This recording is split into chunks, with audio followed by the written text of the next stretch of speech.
Well, good evening, everyone. Welcome to our ACJC Spring Contenders podcast. This is the first one tonight, and we plan to do a few more over the course of spring to keep our members and the followers on our email group and Instagram and things like that just up to speed with how the horses are going. So my name's James Boyle. I do the editing for the newsletter for ACJC and also look after the young membership group. And I'm joined by John Blight tonight. John is on the racing advisory group for new horses for ACJC. He's also the key syndicate manager for most of our horses, I believe. So thanks very much for your time tonight, John. No problems. Okay, now before we get started, I'll just give a couple of things. So one is Teresa Poon. Our chairperson's unavailable tonight, but however, she should be back with us for the next iteration of this. And the second thing is we've got a spring lunch, which is on the day after AFL Grand Final. So that's Sunday, the 28th of September. It's in the Yarra Valley.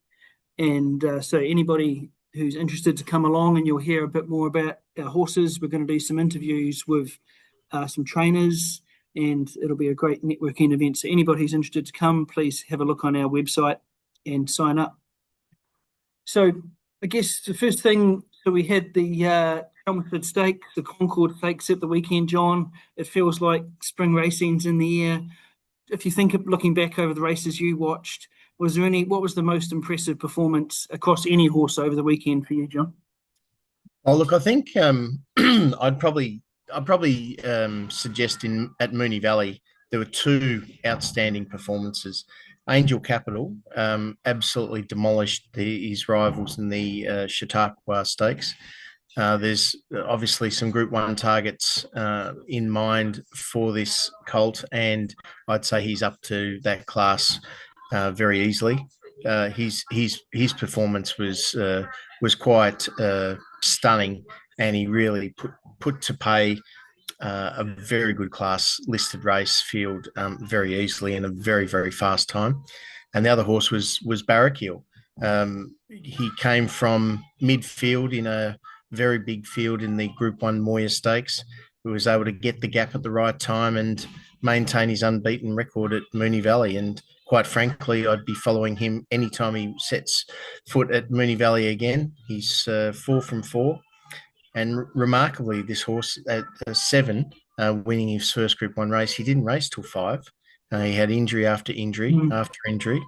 And they've done a remarkable job, the Corstons team, to get this horse back to not only winning, but to winning a Group 1. And his run was quite sensational.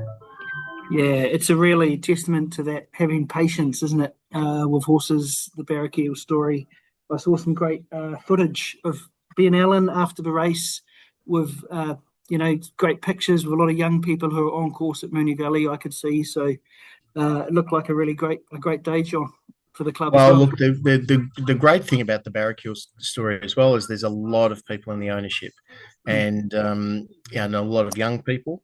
And to have an involvement with a horse as exciting as that, and to see the celebrations in the winning enclosure after the race was really, you'd think that there was 20,000 people there. It was just quite exciting, and young people getting very excited about their horse winning and having their friends come along the next time and telling their friends, it can only augur well for the sport, for both ownership and participation. So that's exactly the kind of thing that we want to see and encourage more of. Yeah, absolutely. Great day at Moonee Valley.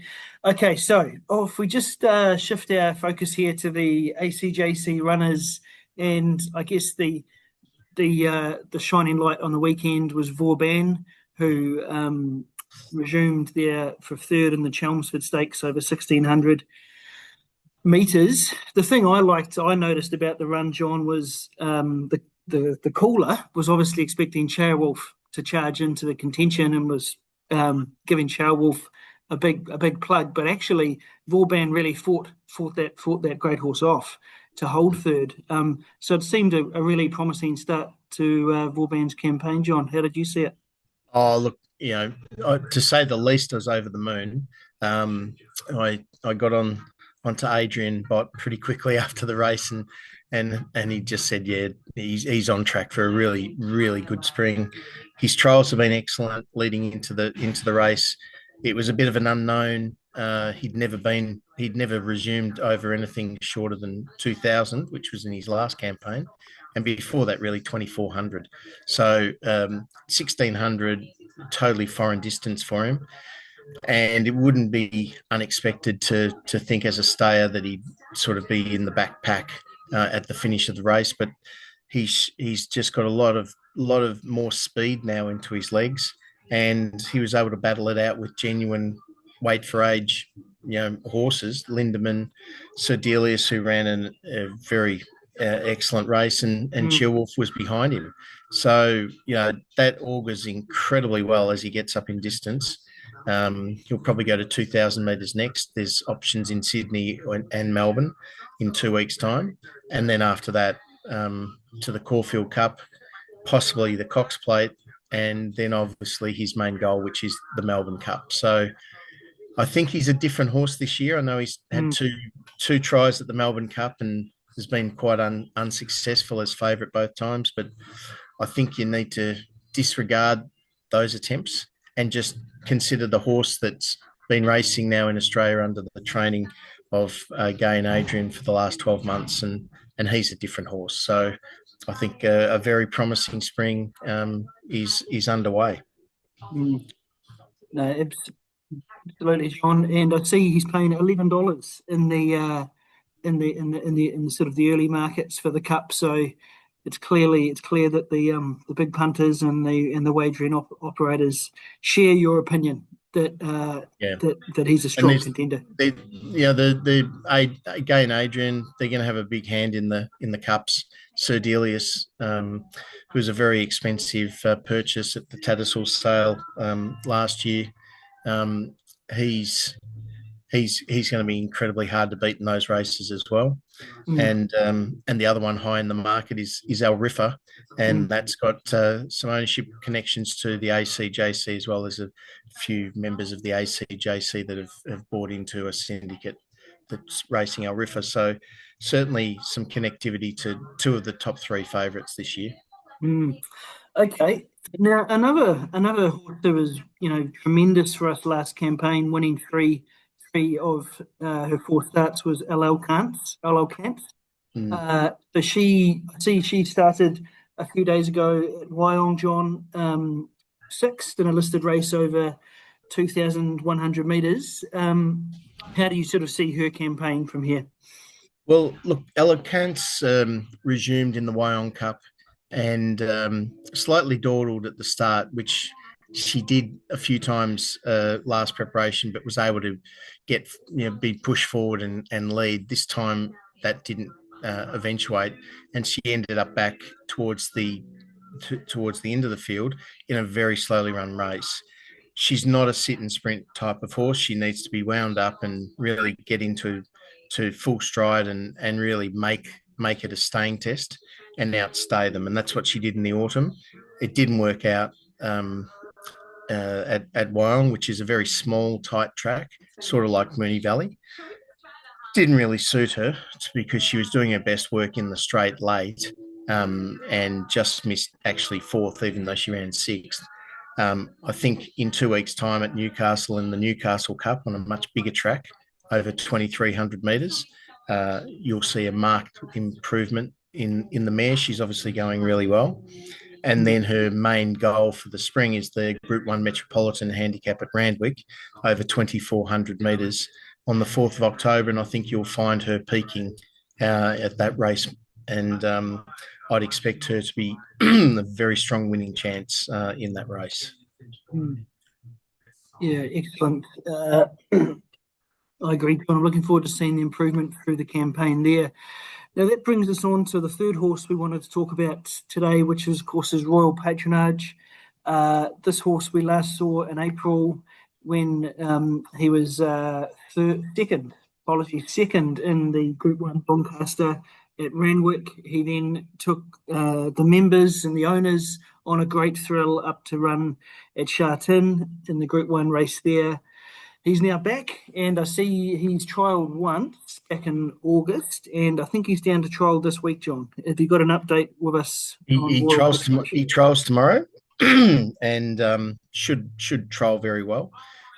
He'll then go down to Melbourne and resume in 2 weeks' time at Caulfield in the Group 1 Rupert Clark.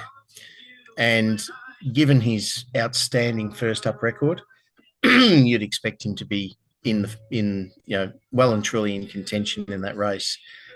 He will be carrying obviously a bit of weight. Being a Group 1 winner, he'll be up the top end of the weights, and it's certainly looking like it's going to be a classic Rupert Clark, a very strong race. But he's certainly up to that class. He's certainly capable of winning, and I think that he should be in for a very good campaign. He's probably going to come back to Sydney after the Rupert Clark, where races like the Epsom and the King Charles would probably fit his program.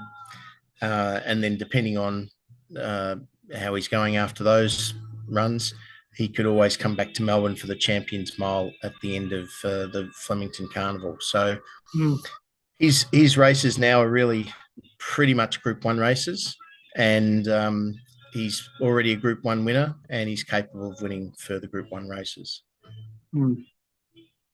Excellent. So at the other end of the spectrum, John, we did purchase a number of 2-year-olds last year, or a number of yearlings last year that are now 2-year-olds. Many of them are in work. And can you give us an update on, are we likely to see any early season 2-year-olds? I know we had one that was the Too Darn Hot Jest Excel filly that was very promising. Have you got an update for us, John, on the 2-year-olds? Yeah, so ACJC bought into a raft of different types of now 2-year-olds, and of those, the filly, as you mentioned, by Too Darn Hot, is really a very sharp, very professional filly, very speedy. She's actually going to have a jump out this Friday, and then all going to plan. The official 2-year-old trials, the first trials of the season, are on the 22nd of September. And if she performed acquitted herself quite well there, then there's every chance that she may get to the Gimcrack Stakes on the 4th of October. So she's definitely the standout in terms of the most forward. In Melbourne, I know that the Hayes stable are very happy with the progress of the Pinatubo True Priority colt, and once again showing very good ability, and most likely will race this side of Christmas as a 2-year-old. And he'll probably, I would imagine, race some stage after the Spring Carnival. And the others are all in different stages of their development. And some will most likely see in the autumn, and others will be in the later part of the 2-year-old season, as they're more likely to be 3-year-old type. So definitely good signs being shown by the Too Darn Hot filly. She'll have to have an official name registered very shortly to be able to go to the trials. I think that name is quite imminent in terms of being received. So yes, she's definitely the one I think that the ACJC will be cheering for in the spring. Yeah, fantastic, John. So I guess those were the main horses we wanted to talk about today. We'll probably check back in a few weeks. We can give an update on Vauban, Alicante, Royal Patronage, these exciting 2-year-olds, and then we've got a number of other horses, I believe, that will probably be targeted towards the back end of the spring, such as New Endeavour. And then we'll also, as time goes on, give a few updates on horses that have a lot of shared ownership with ACJC, which are also very promising. And one I know that's close to your heart, John, is Rise at Dawn, that I'm looking forward to seeing back. Yep, he'll resume this Saturday in the Tontonen Stakes at Flemington, and his main aim is in Sydney, a race called the Five Diamonds for 5-year-old horses over 1,800 metres, which is also run on the final day of the Flemington Carnival up in Sydney. The one thing I should mention is that all of the horses we've talked about tonight, one of their immediate aims is on the 4th of October for each one of them, different races. So that weekend, I think, will be quite a significant weekend for the ACJC. So probably we'll look to do an update once we've got past that race meeting where the horses will be contesting the Epsom, the Metropolitan, hopefully the Gimcrack, and possibly the Turnbull Stakes. Fantastic, John. Oh, well, thanks so much for your time, and look forward to speaking again soon. Thank you, James. See you. Thanks. Cheers, John.